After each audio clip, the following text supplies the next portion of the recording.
식사 맛있게 하셨습니까? 제가 동영교회에 와서 저도 모르는 은사가 제 안에 있다라는 것을 발견하게 되었습니다. 궁금하시죠? 안 궁금하세요? 그 은사가 무엇이냐 하면 제가 설교를 할 때 모든 성도님들을 재운다라는 거예요. 아주 크나큰 은사입니다. 약을 안 드셔도 이곳만 오시면 편안하게 주무실 수 있으십니다. 그래서 어떻게 보면 약도 필요 없는, 그래서 치유의 은사도 있습니다. 그러니까 마음 편안하게 드시고 주무실 분들은 뭐 편하게 주무셔도 저는 상관치 않습니다. 그만큼 우리가 복음을 나눈다라는 것이, 이 시간 제가 이 말씀을 전하는 것이 아니라 저도 이 말씀을 통해서 확인하는 것뿐이에요. 오늘 우리 서로가 하나님께서 주시는 이 말씀을 통해서 반드시 확인해야 될 것이 있습니다. 그것이 무엇이냐면 예수 그리스도의 십자가예요. 이것을 우리는 놓치지 않고 계속해서 말씀을 통해서 확인해야 되는 거예요. 그렇지 않으면 그냥 윤리와 도덕적인 이런 이야기를 가지고 끝이 나는 거예요. 이것은 결국 다 인본적인 해석밖에 안 되고 인본적인 해석으로 나눌 수밖에 없는 거죠. 그러나 오늘 이 시간에 우리가 반드시 이 창세기 33장을 통해서 확인해야 되는 것은 예수 그리스도의 십자가다라는 것을 여러분 잊지 마시기 바랍니다. 그래서 오늘은 야곱과 에서의 만남이라고 쓰고 하나님과 야곱의 만남이라고 읽어야 되는 거예요. 어떻게요? 야곱과 에서의 만남이라고 쓰고 어떻게 읽는다고요? 하나님과 야곱의 만남으로 해석해야 되는 거라는 거죠. 야곱과 에서와의 관계를 통해서 하나님이 야곱과 어떤 언약 안에 있는지를 확인시켜 주시는 거예요. 그래서 야곱도 자신의 삶을 통해서 하나님이 어떤 분이시고 하나님이 무슨 일을 행하셨는지를 확인하며 살아가는 자예요. 그러나 자기는 그걸 몰라요. 그냥 하루하루가 시간이 되니까 그렇게 살아가지만 하나님은 어때요? 야곱이라는 인생에 언약이라는 것을 주시고 하나님이 어떻게 이끌어 가시는가. 그래서 야곱이 형 에서를 만날 때에 무엇을 했다라고 말씀드렸습니까? 복음을 전했다라고 이야기를 하고 있다라는 거죠. 복음을 전했다. 그런데 우리가 말씀을 볼 때는 복음을 전하지 않은 것 같아요. 뭐가 복음이야? 그렇지만 하나님의 입장에서는 형 에서를 만남을 통해서 복음을 전한 것인데 야곱의 입장에서는 그렇지 않죠. 도망갔어요. 도망자의 삶을 살았잖아요. 그런데도 형 에서를 만나면서 하나님의 언약이 복음을 전하는 인생으로 계속해서 몰고 가셨다라는 거죠. 그래서 창세기 33장은 야곱이 형 에서에게 장자권을 빼앗았다라는 것 때문에 원수지간 상대를 죽일 관계였는데 야복나루터에서 하나님의 군대가 찾아와서 야곱이 간절히 기도했더니 어떻게 해요? 하나님께서 에서와 야곱에게 화해할 수 있는 장을 열어주셨다. 이런 차원으로 읽어서는 안 된다라는 거예요. 성경이 말씀하고자 하는 것은 이 관계를 통해서 하나님이 야곱에게 나타내시고자 하시는 그 언약의 내용들을 계속해서 드러내시고 말씀하고 있다라는 거죠. 그런 점에서 야곱은 에서에게 하나님의 언약을 본의 아니게 나타낼 수밖에 없는 그런 존재가 되었다라는 거예요. 그렇다면 야곱은 에서에게 어떻게 해서 복음을 나타낼 수밖에 없었을까요? 야복 나루터에서 하나님의 군대로 야곱에게 찾아오셔서 네가 이겼다라는 이스라엘의 이름을 주셨어요. 그 이스라엘의 이름의 뜻이 뭐예요? 하나님이 통치하신다, 하나님이 다스리신다라는 거죠. 그렇다면 하나님의 다스림은 죄인 야곱에게 하늘에서 땅으로 찾아오셨다라는 거예요. 이것을 다른 말로 이야기하면 낮아지심으로 자기 언약을 누구에게? 야곱에게 보여주시고 이루고 계신다라는 거죠. 그러면 야곱은 철저하게 에서를 만남을 통해서 어떤 모습을 보여줘야 되는 거예요? 낮아짐의 모습을 보여줄 수밖에 없는 거죠. 왜? 하나님이 야곱을 찾아오셨으니까, 하나님이 통치하시니까, 하나님께서 다스리시니까 철저하게 야곱은 그 언약을 받은 상태가 되어서 어떤 모습으로 나갈 수밖에 없어요? 형 에서에게 낮아진 모습으로 나갈 수밖에 없다라는 거죠. 그래서 3절에 보면 야곱이 에서에게 땅에 엎드려 7번 절을 했다라고 성경을 말씀해요. 이것은 에서가 율법적 행위를 가지고 살아가는 땅적 존재라는 것을 말씀하고 있는 거예요. 율법을 가지고 살아가는 자가 누구예요? 에서라는 거예요. 그래서 땅적 존재예요. 그러므로 야곱이 자기 몸을 굽혀서 형 에서에게 머리가 이마가 땅에 닿도록 절을 했다라는 이것은 땅적 존재와 하나가 되었다라는 거예요. 땅적 존재와 같이 되었다라는 의미는 한마디로 죽음을 뜻합니다. 우리가 생각할 때 야곱은 비굴하게 형 에서에게 철저하게 굽실굽실 굽히는 상태로 들어갔다 생각하지만 이 본질적인 의미는 하나님 자기 언약을 야곱에게 나타내신 그대로 누구에게요? 에서에게 그대로 나타내 보여주고 있는 거예요. 그렇기 때문에 야곱이 야복 나루터를 건너기 전에는 자신이 가지고 있는 것 중에서 2대로 나눠서 3번에 걸쳐서 형에게 보내죠. 이것은 결국 자기 목숨 하나 부지하기 위해서 그렇게 했지만 결국에는 하나님의 군대가 야곱을 찾아옴으로 이스라엘이 되었고 이제는 그 이스라엘이 어떤 모습으로 변하게 되었냐면 1절에서 이렇게 말씀하고 있어요. 뭐라고 이야기합니까? 야곱이 눈을 들어보니. 야곱인 상태에서는 자기 목숨 하나 부지하기 위해서 자기 것으로 형 에서에게 많은 것들을 보내었지만 이제는 하나님의 군대가 찾아와서 이스라엘이 되었을 때는 야곱의 야곱의 시각이 변했다라는 거예요. 이제는 야곱의 눈으로 보는 것이 아니라 이스라엘로 보게 되었다라는 사실입니다. 보는 눈이 달라졌어요. 이것은 결국 하나님께서 야곱과 에서 사이에 화목하도록 하시기 위해서 에서를 변화시키신 것이 아니라 누구를 변화시켰다고요? 야곱을 변화시키신 거예요. 야곱을. 에서를 변화시킨 게 아니에요. 야곱을 변화시킨 거예요. 오늘날 우리가 기도한다라는 것도 바로 이런 의미예요. 기도의 상황이나 기도의 대상이나 기도의 사물이나 기도의 조건 이런 상태를 하나님은 절대로 바꿔주시지 않아요.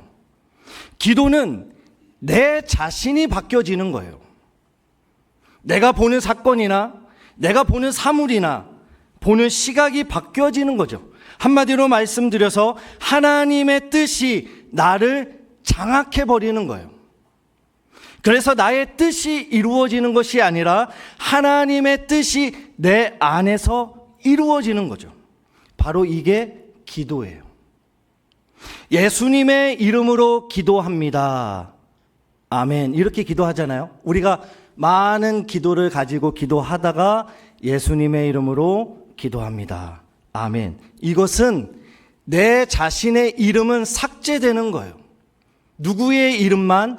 예수 그리스도의 이름만 있는 거죠. 예수님의 이름 안에, 예수님의 이름으로 이 땅에 오신 그 일, 어떤 일입니까? 예수님이 이 땅에 뭐 하러 오셨어요? 십자가에 죽으시러 이 땅에 오셨잖아요. 그것만이 생명이 된다라는 거예요. 그것만이 구원이 된다라고 고백하는 그것을 예수님의 이름으로 기도합니다라는 고백이라는 거예요. 한마디로 말해서 그런 의미에서 기도란 하나님의 소원, 하나님의 뜻을 내 안에 담아내는 거죠. 하나님의 뜻이 뭐예요? 독생자 아들 예수 그리스도가 십자가에 죽는 거예요. 그게 하나님의 뜻입니다. 그러면 오늘 우리가 기도한다라는 것은 그분의 십자가 죽음을 내 안에 담아내는 거죠. 내 뜻은 삭제되고 하나님의 뜻, 예수 그리스도의 십자가의 죽음을 내 안에 담아내는 거예요. 바로 그것이 우리가 기도한 뒤에 예수님의 이름으로 기도했습니다라고 고백하는 거예요. 그래서 주기도문에 가보면 하나님의 뜻이 하늘에서 이룬 것 같이 땅에서도 이루어지기를 바랍니다. 우리가 기도하잖아요. 하나님의 뜻, 하늘에서 이루어진 그 십자가의 사건이 오늘 내 안에도 이루어지기를 간절히 소원하는 그것으로 하나님 앞에 주 기도문으로 고백하는 거예요. 이게 기도라는 거예요. 우리가 아까 전에도 광고했듯이 우리 자식들이 이제 수능을 앞두고 있잖아요. 제가 예를 들어서 말씀드리면 우리 부모님이나 아니면 우리 자녀들이 정말로 원하는 대학이 있어요. 그것을 위해서 놓고 새벽마다 기도하잖아요. 기도하면서 하나님, 우리 자식이 이 학교에 분명히 들어가야 합니다. 하나님, 지금까지 열심히 그렇게 공부했는데 우리 자녀들이 이 학교에 꼭 가게 해주세요. 우리는 그렇게 기도한다고요. 그러나 우리의 기도가 어떻게 바뀌어야 되냐면 우리의 시각과 우리의 보는 상황과 그 조건들이 모두 다 바뀌기 위해서는 하나님, 대학이 아니더라도 그것이 생명이 아니군요. 하나님의 생명은 예수 그리스도의 십자가에 있군요. 이것을 보는 시각이 바뀌어지는 것이 기도를 통해서 하나님께서 확인하라는 거죠. 이걸 기도하라는 것이지 우리가 하나님 앞에 달라 다고 하라고 그렇게 기도하라는 것이 아니라는 거예요. 그래서 기도는 나의 시각이 바뀌어지는 거예요. 보는 사물이나 보는 대상이나 보는 조건 모든 상황들이 그렇구나. 그것을 확인하라고 하나님은 우리에게 기도를 가르쳐 주셨다라는 거죠. 기도는 기독교에만 있는 것이 아니라 모든 종교에도 있어요. 다 자신들이 원하는 것들을 구하고 살아가잖아요. 그러나 오늘 우리가 구할 수밖에 없는 것은 하나님의 나라, 예수 그리스도의 십자가가 내 삶을 통해서 이루어지게 하여 주시옵소서. 그것을 기도하라는 거예요. 여러분, 우리가 하나님 앞에 뭔가를 자꾸 달라라고 하면 내 시각은 바뀌지 않아요. 왜 그렇습니까? 그 시각은 달라라고 하는 물질에 나의 시선이 고정되어질 수밖에 없거든요. 그러나 하나님의 일하심을 통해서 그 십자가 안에서 이미 죽어버린 나를 발견한다면 기도를 통해서 하나님의 원하심을 내 안에 담아내는 상태가 되어버리는 거예요. 그러니까 이제는 그런 상황이나 사건들이나 나의 대상을 보는 눈이 어떻게 해요? 땅적인 존재로서 보는 것이 아니라 하늘의 시각으로 보게 되는 거예요. 그렇구나. 이게 생명이구나. 이게 하나님의 일하심이구나. 이런 시각으로 바뀌어지는 거죠. 그래서 내 뜻이 사라지고 내 이름이 삭제가 되어지고 예수 그리스도의 뜻만 우리 안에 담아지게 되는 거예요. 그 상태가 되어버려지는 거죠. 혹여 기도했는데 내가 원하는 것이 이루어졌다면 그러면 어떻게 해요? 내가 기도하니까 이루어졌던데, 하나님 앞에 돈 달라 하니까 돈 주던데, 이렇게 하면은 뭐라고 이야기하실래요? 그것도 마찬가지로 이 땅에서 하나님보다 물질을 더 사모하고 그것을 통해서 살아갈 수밖에 없는 내 자신을 그것을 통해서 발견하는 거죠. 그래서 자신의 믿음 없음, 하나님보다 물질이 더, 하나님보다 건강이 더 중요한 이 세상을 살아갈 수밖에 없는 내 자신을 기도를 통해서 보는 거죠. 그래서 하나님이 때로는 물질도 주시고 건강도 주시고 내가 소원하는 것도 이루어 주시지만 그것을 통해서 뭘 깨달으라는 거예요? 믿음 없음을 보라는 거예요. 그래서 하나님밖에는 없군요. 하나님밖에는 생명이 아니군요. 물질이 아니라 건강이 아니라 이것과는 상관없이, 그래서 오늘 우리 말씀이 뭐예요? 목사님께서도 전했지만 2렙돈 다 드려버리잖아요. 그것과는 상관없이 그렇구나, 이게 생명이구나, 예수님과 함께하는, 하나님과 함께하는 그 삶이 내 인생의 생명이구나 라는 것으로 바뀌게 된다라는 거죠. 이것을 보라는 거예요. 이것을 확인하라는 거죠. 야곱이 에서 앞에서 그 일을 통해서 언약의 내용을 보여주고 있는 거예요. 우리 4절 한번 읽어보겠습니다. 4절 같이 읽을게요. 시작. 그를 맞이하여 안고 목을 어긋맞추어 그와 입 맞추고 서로 우니라. 여기에 단어들을 좀 봐야 돼요. 단어들. 자, 이제 말씀을 좀 떼어주시고요. 안고 했잖아요. 안고. 문자적으로 보면 20년 만에 만났으니까 너무 반가워서 그랬을까요? 그런데 문자적으로 보면 그래요. 그렇지만 안고는 끌어안다, 포옹하다라는 뜻이에요. 목은 장식을 걸거나 힘든 일을 걸치다라는 뜻이에요. 그러니까 자신의 짐을 어디에다가 목덜미에다 거는 거죠.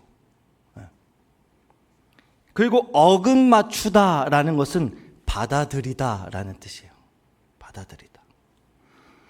그러니까 이런 것들을 성경에다가 딱 적어 놓으면 이 공부가 되는 거예요. 그 다음에 이 33장을 딱 폈을 때 아, 이런 의미구나라는 것을 알 수가 있죠. 그러니까 졸음도 안 오고 펜으로 이렇게 쓰시면 아주 좋습니다. 예. 나중에 또 공부할 필요 없어요. 이게 잘 이렇게 적으시면 아주 재밌습니다. 네.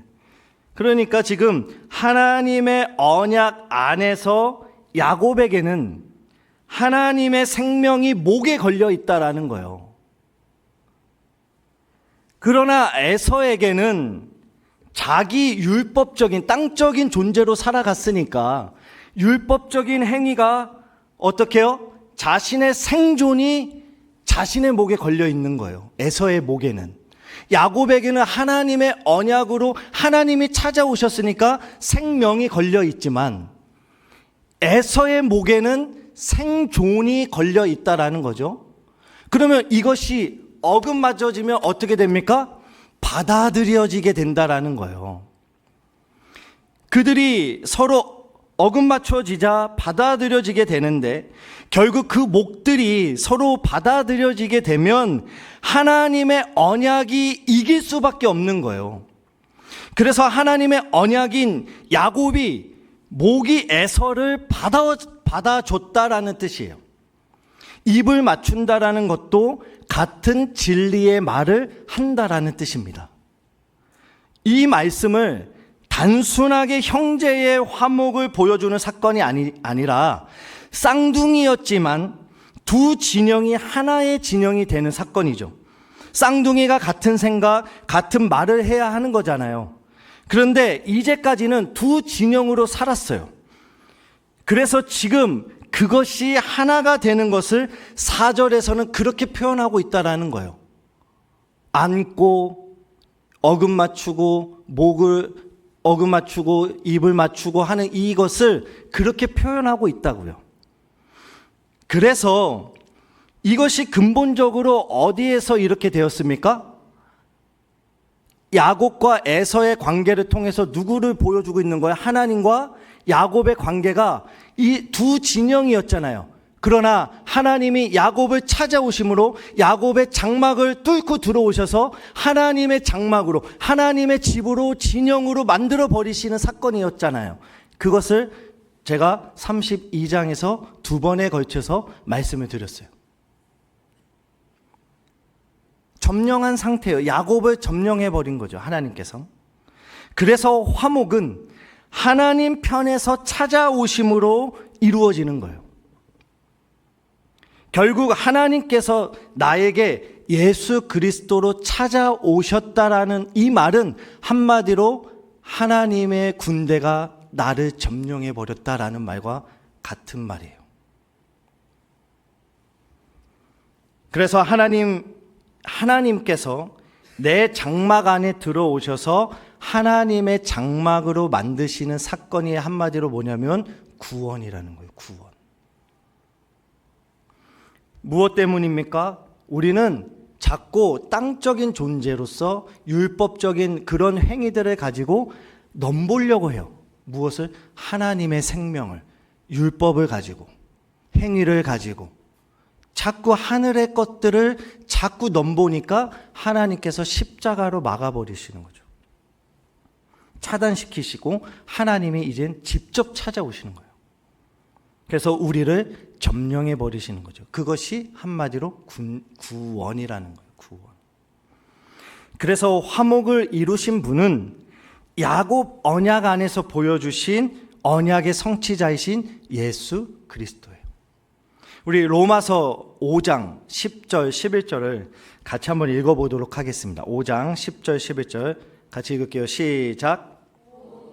원수 되었을 때에 그의 아들의 죽으심으로 말미암아 하나님과 화목하게 되었은즉 화목하게 된 자로서는 더욱 그의 살아나심으로 말미암아 구원을 받을 것이니라. 그뿐 아니라 이제 우리로 화목하게 하신 우리 주 예수 그리스도로 말미암아 하나님 안에서 또한 즐거워하느니라. 자 보세요. 하나님 안에서 즐거워하는데 무엇으로 말미암아입니까? 하나님 안에서 즐거워하는데 무엇으로 말미암아? 우리 주 예수 그리스도로 말미암아예요. 바울 사도가 고린도후서에서 또 이렇게 말씀해요. 고린도후서 5장 18절, 19절, 20절도 또 보도록 하겠습니다. 시작. 모든 것이 하나님께로서 났으며 그가 그리스도로 말미암아 우리를 자기와 화목하게 하시고 또 우리에게 화목하게 하는 직분을 주셨으니 곧 하나님께서 그리스도 안에 계시사 세상을 자기와 화목하게 하시며 그들의 죄를 그들에게 돌리지 아니하시고 화목하게 하는 말씀을 우리에게 부탁하셨느니라. 그러므로 우리가 그리스도를 대신하여 사신이 되어 하나님이 우리를 통하여 너희를 권면하시는 것 같이 그리스도를 대신하여 간청하노니 너희는 하나님과 화목하라.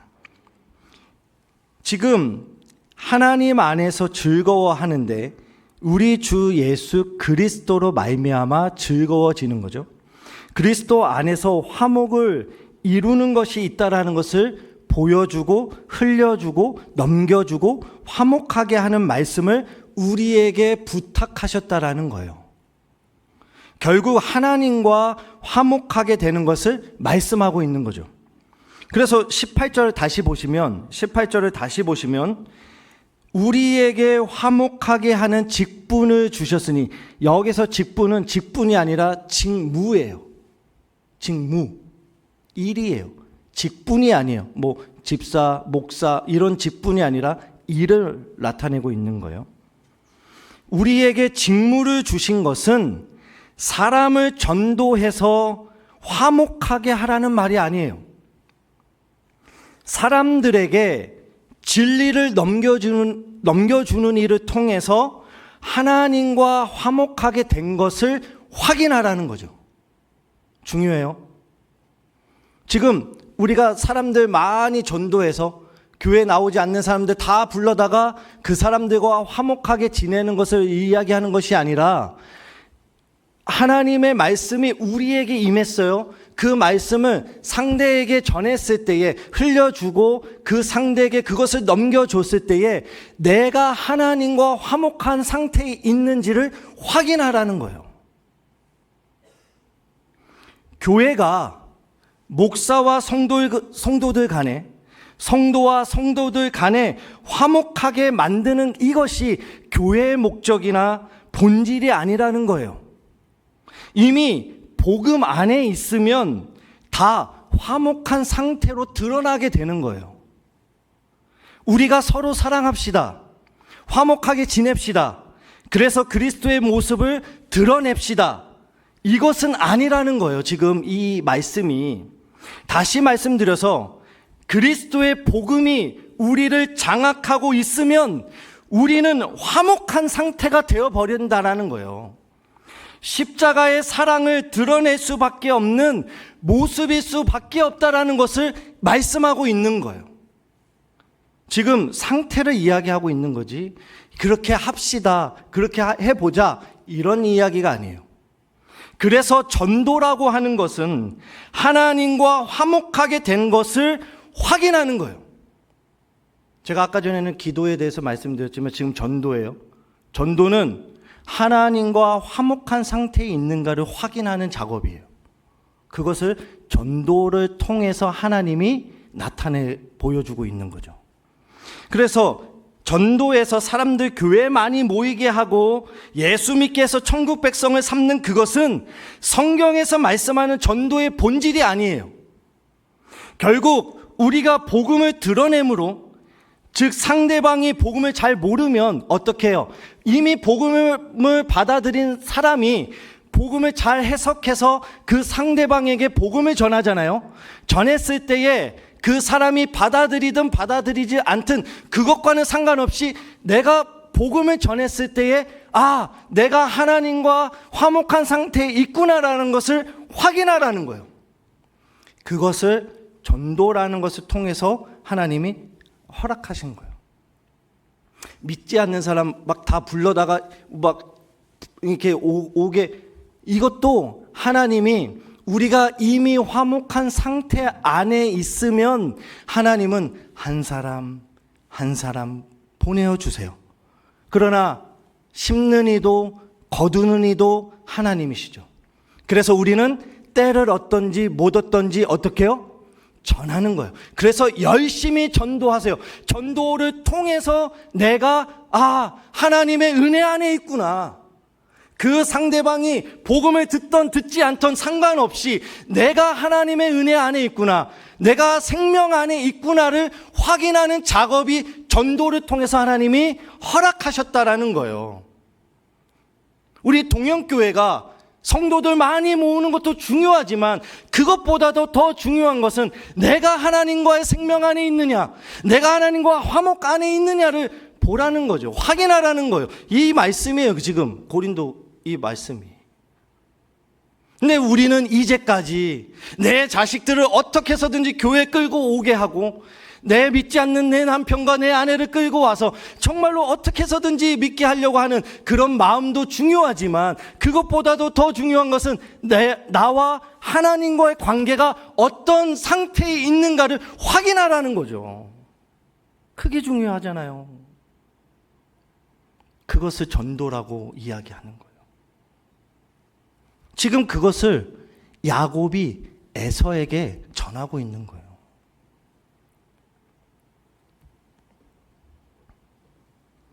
서두에 말씀드렸듯이 지금 야곱이 에서에게 본의 아니게 복음을 드러내고 있지만, 에서는 복음을 받아들이던 받아들이지 않던 상관없이 야곱은 자신이 전하는 그 복음을 통해서 하나님과 어떤 관계 안에 있는가를 확인하는 거예요.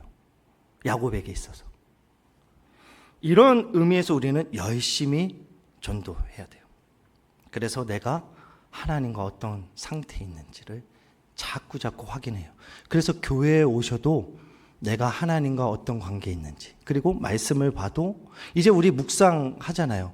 그 묵상을 통해서도 내가 하나님과 어떤 관계에 있는지를 자꾸 확인해야 되는 거죠.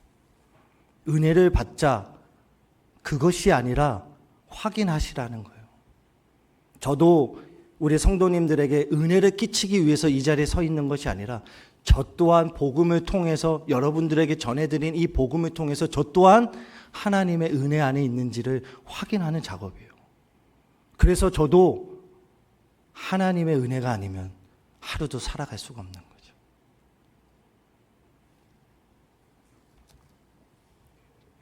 그래서 성경은 처음부터 끝까지 관계의 언어예요. 관계 언어. 누구와 누구의 관계입니까? 하나님과 예수 그리스도의 관계를 통해서 내 자신이 어떤 자인가를 보라는 거죠. 그래서 창세기 1장에서부터 요한계시록 22장까지는 하나님과의 관계 언어예요. 관계. 결국 예수 그리스도를 통해서 드러나는 것은 십자가의 사랑이에요. 그래서 우리가 항상 말씀에서 확인해야 되는 것은 예수 그리스도의 십자가여야 합니다. 자, 우리 33장 5절에서 7절을 한번 보도록 하겠습니다. 5절에서 7절 같이 함께 읽겠습니다. 시작.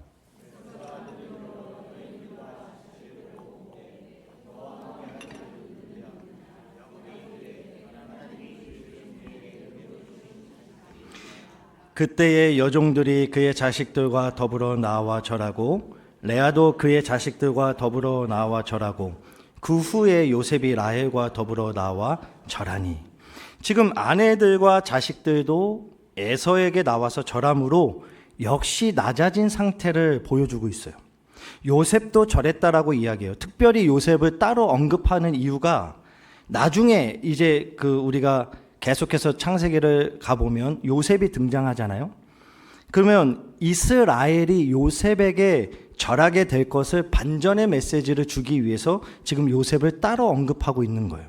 그러니까 결국 요셉이 이스라엘을 어떻게 섬길 것인가를 창세기 39장 이후에서부터 드러나게 되는 거죠.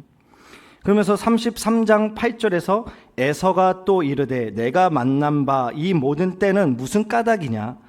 야곱이 이르되 내 주께 은혜를 입으려 함이니이다. 지금 야곱이 내 주께 은혜를 입으려 한다라고 하잖아요.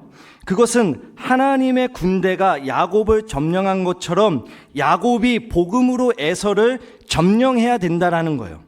그래서 에서가 진리를 말하게 된다면 그것이 에서가 야곱에게 은혜를 베푸는 거라는 거예요. 우리가 전도를 통해서 복음을 전할 때에 내가 십자가 예수 그리스도를 그 복음을 통해서 확인하게 되면 누가 은혜를 입는 거예요? 내가. 지금 야곱이 그런 상태라는 거예요. 지금 야곱이 에서에게 복음을 전했을 때에 그것을 받아들이게 되면 에서를 통해서 야곱이 은혜를 입는 것처럼 우리가 복음이 내 안에 있어서 복음을 전할 때에 내가 십자가에서 죽은 것을 확인하고 하나님의 은혜를 복음을 통해서 내가 전했을 때에 확인했을 때에 어때요? 내가 은혜를 입는다라는 거예요. 그 이야기를 하고 있는 거예요, 지금. 우리가 이렇게 본문을 이해하지 않으면 하나의 교훈으로 형제간의 사랑과 화목하게 잘 지냈다라는 것으로만 끝나게 되어버리는 거예요. 이것은 절대로 복음이 될 수 없어요. 그래서 구약도 복음으로 진리로 예수 그리스도의 십자가로 볼 수 있다라는 이것은 하나님의 크나큰 은혜예요.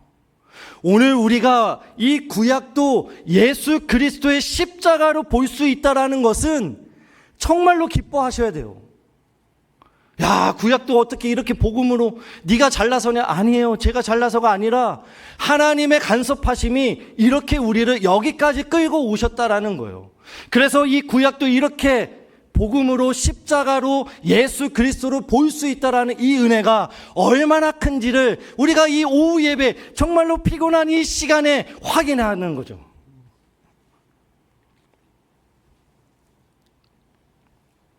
여러분, 우리 10절과 11절 아주 눈여겨봐야 될 단어가 있어요. 10절 한번 보시면 예물이 나오죠. 예물. 그리고 11절에도 예물이 나와요. 그렇죠. 제가 그 32장 할 때 말씀드렸듯이 예물이 민하라고 희생 제물이에요. 희생 제물. 그러니까 10장에서는 희생 제물이에요. 그런데 11장에서는 이게 예물이 아니라 복이에요. 복이라는 바라크라는 단어로 썼어요. 자, 제가 한번 읽어드릴게요. 10절 11절.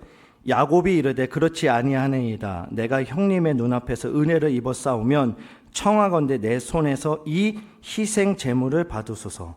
내가 형님의 얼굴을 배운즉 하나님의 얼굴을 본 것 같사오며 형님도 나를 기뻐하심이니이다. 하나님이 내게 은혜를 베푸셨고 내 소유도 족하오니 청하건대 내가 형님께 드리는 복을 받으소서 하고 그에게 강권함에 받으니라.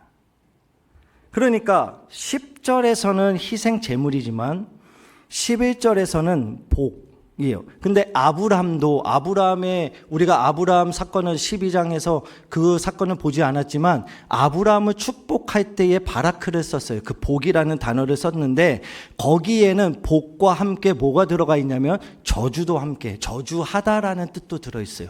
그러니까 지금 복음을 전했을 때에 에서가 그 복음을 받아들이면 복이 되지만 그것을 받아들이지 않으면 저주가 된다라는 의미예요.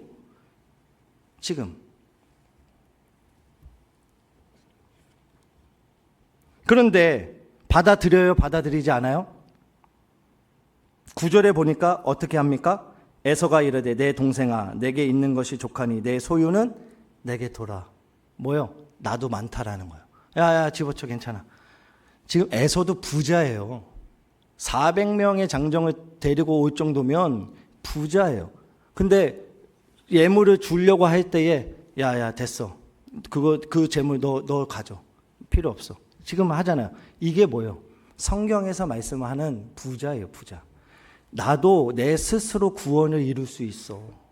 복음 아니더라도 내가 열심을 가지고 내 율법적인 행위를 가지고는 나도 얼마든지 구원을 이룰 수 있어. 야 됐어. 이게 부자예요. 성경에서 말씀하는 부자는 내 안에 있는 가능성 가지고 하나님의 열심, 하나님의 구원을 이루려고 하는 그것이 성경에서는 부자라고 이야기하는 거예요. 지금 에서도 부자라는 거예요. 자기도 이룰 수 있는 것들이 많다라는 거예요. 그래서 야곱이 어떻게 해요? 강권해서 줄 수밖에 없는 거예요. 11절에 강권함에 받으니라. 줄 수밖에 없는 거예요. 강권해서 주는 거죠. 십자가 은혜는 내가 원하지 않는 은혜인 거예요. 그래서 하나님의 복음은 예수 그리스도의 십자가의 은혜는 우리가 원하지 않는 거죠. 절대로 원할 수 없어요. 진리는 나와 반대이기 때문에 우리는 진리를 받아낼 능력이 없어요. 그러니 찾아오시는 거예요. 나를 죽이고 들어오시는 거죠. 내 장막을 박살내고 무너뜨리셔서 하나님의 장막으로 이루시는 거죠. 우리는 절대로 은혜를 사모할 수가 없는 거예요. 하나님의 복음도 그렇고요. 하나님의 구원도 그렇고요. 그 어떤 것도 나에게서 이루어질 수 있는 것은 아무것도 없는 거예요. 그래서 믿음은 하나님의 뭐예요? 선물이다. 선물이에요. 내 게 아닌 거예요. 근데 내 것처럼 사용하잖아요, 믿음을. 여러분, 우리가 바라는 은혜는 무엇입니까? 이 땅에서도 잘 먹고 잘 살다가 죽어서도 어떻게 해요? 천국 가는 거. 그것이 내가 바라는 거. 그것이 구원이라고 생각하잖아요. 그러나 성경은 그렇지 않습니다. 한마디로 너는 죽어야 해. 너는 죽었어. 이 말이에요. 내가 십자가에서 죽은 죽음 안에 너도 함께 죽어야 그것이 생명이야. 이것이 사는 거야. 이렇게 말씀해요. 그래서 에서는 뭐라고 말해요? 에서는 뭐라고 말해요? 12절에서 우리가 떠나자. 내가 너와 함께 하리라. 내가 너와 동행할게. 이렇게 이야기하는 거죠. 이것이 무슨 말입니까? 사실 야곱은 하나님의 언약에 끌려가야 되는 거예요. 그런데 지금 누구에게 끌려가게 되어 있어요? 끌려가게 생겼어요? 에서에게 끌려가게 생긴 거예요, 지금. 하나님의 언약에 끌려가야 되는데 에서에게 끌려가게 생긴 거죠. 라는 거죠. 지금 어디로 끌려가는 거예요? 16절에 보니까 에서는 어디로 가요? 세일로 돌아가는 거예요. 세일. 세일은 약속의 땅 반대편인 동쪽에 있어요. 동쪽은 하나님의 은혜에 멀어져 있는 상태가 동쪽인 거예요. 그러니까 에서가 야곱을 은혜와 상관없는 쪽으로 끌고 가는 거예요. 계속. 야곱은 은혜 안으로 끌려가야 되는데 에서가 지금 율법적인 행위를 가지고 끌고 가고 있는 거예요. 어디로? 하나님의 은혜의 반대편인 곳으로. 저도 어쩌면 이 자리에서 믿음 없는 자로서 여러분들을 은혜의 반대편으로 끌고 갈 수밖에 없는 자일 수밖에 없어요. 그러니 저도 하나님의 은혜를 구할 수밖에 없는 거죠. 저의 능력이 무지해서 오늘도 이 복음을 잘못 전하면 저도 여러분들을 어떻게 해요? 동쪽으로 끌고 갈 수밖에 없는 세일로. 그러니 우리 목사님들을 위해서, 우리 전도사님들을 위해서, 이 강단을 위해서 기도해 주셔야 돼요. 우리가 잘못된 곳으로 끌려가지 않도록 여러분 기도해 주셔야 됩니다. 에서는 지금 하나님의 은혜의 반대편인 곳으로 끌고 가고 있어요. 그러나 야곱이 에서에게 어떻게 말해요? 13절, 14절을 한번 읽어보겠습니다. 13, 14절 시작. 내 주도 아시거니와 자식들은 연약하고 내게 있는 양떼와 소가 새끼를 데리고 있은즉 하루만 지나치게 몰면 모든 떼가 죽으리니 청하건대 내 주는 종보다 앞서 가소서. 나는 앞에 가는 가축과 자식들의 걸음대로 천천히 인도하여 세일로 가서 내 주께 나아가리다. 세일로 가서 내 주께 나아가리다. 이 말이 뭐예요? 지금 자식들이 어떤 상태에 있다라는 거예요. 한마디로 약한 상태에 있다라는 것입니다.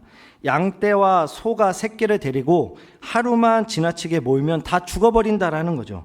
그러면 이렇게 이야기했을 때 야곱이 추후에 세일로 가겠다라는 걸 가지 않겠다라는 거예요.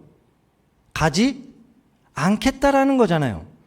그러니까 결국 야곱이 의도한 것은 자식들이 연약해요. 양떼와 소가 다 죽는다라는 표현을 통해서 연약한 상태, 지금 자식들은 언약의 땅을 밟을 만한 상태가 아니라는 거예요. 진리에 하나가 되어 있지 못하는 상태에 있다라는 거죠.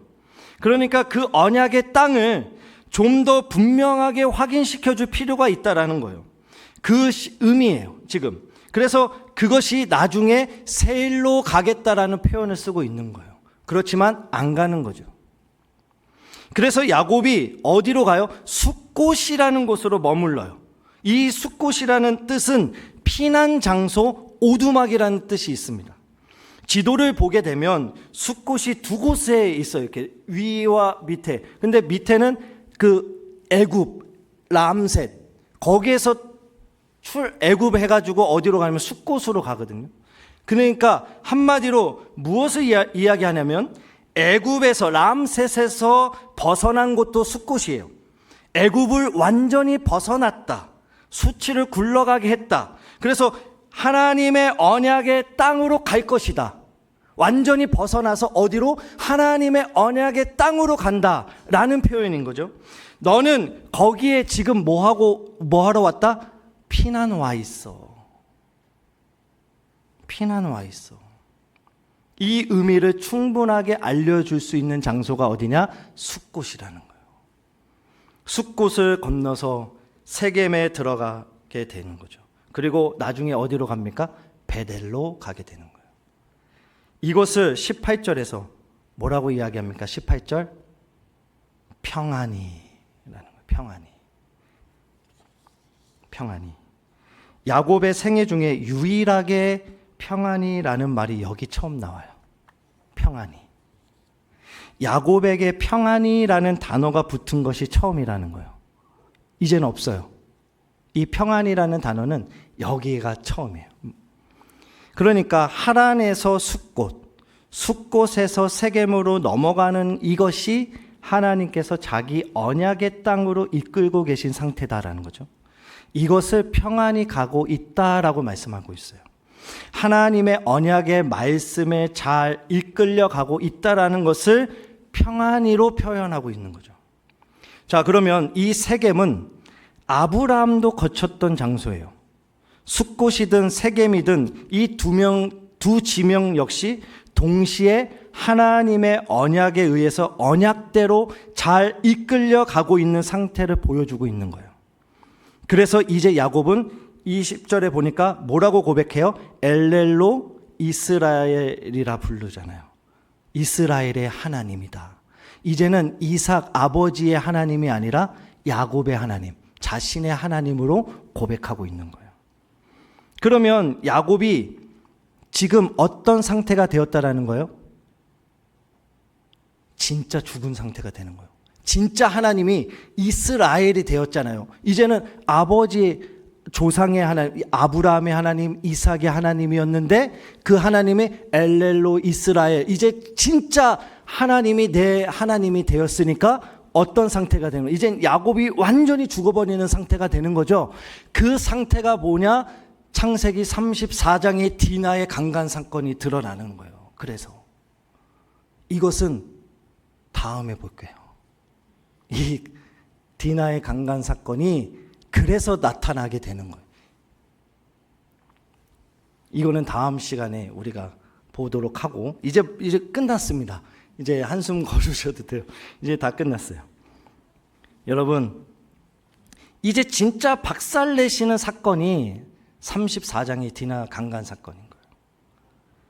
왜 그러냐면 지금 19절 보시면 땅을 사요, 안 사요?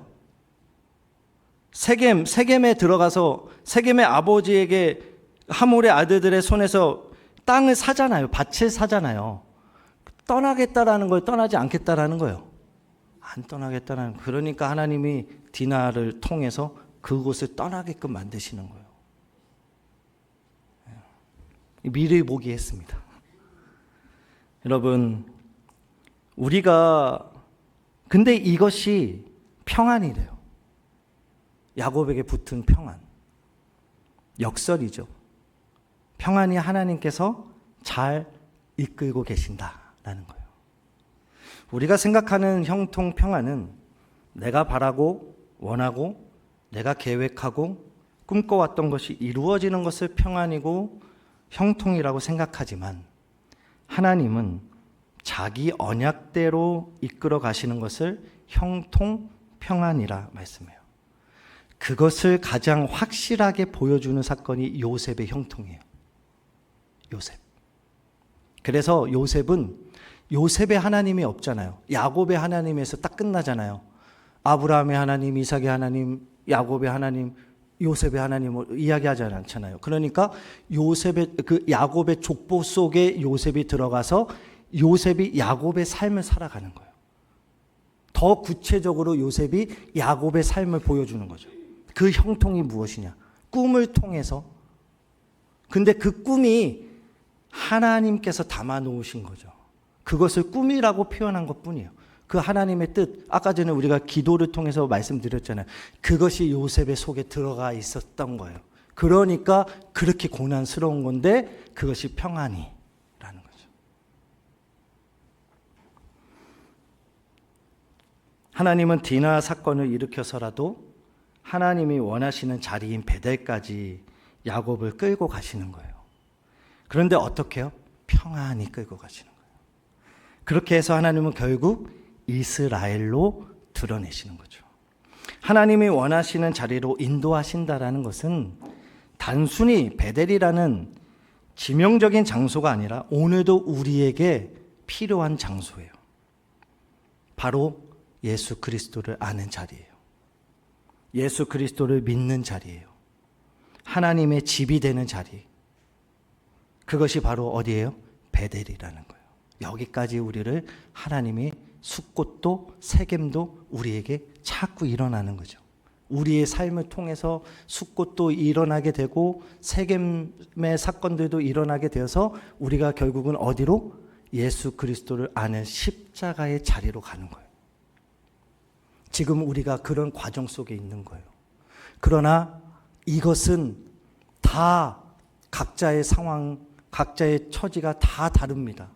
어떤 분에게는 더 힘들고 어떤 분에게는 더 부유할 수도 있지만 그것을 통해서 무엇을 깨달으라는 거예요? 내가 하나님과 어떤 관계 속에 언약 안에 어떤 모습으로 있는가를 자꾸 확인하라는 거죠.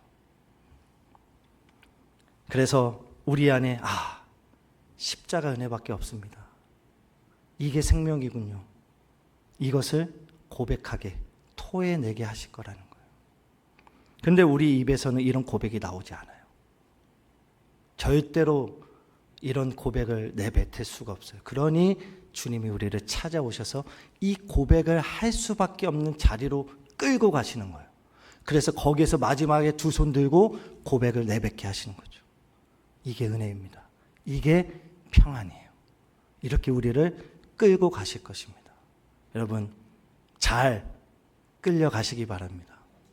주님의 은혜로, 예수 그리스도의 십자가의 은혜로. 그러나 이것이 고통스럽다 할지라도 그 고통과 내가 하나님과의 관계를 통해서 내가 어떤 자리에 있는지를 자꾸 확인할 수 있는 믿음의 성도님들 되시기를 주님의 이름으로 간절히 부탁드립니다. 기도하시겠습니다.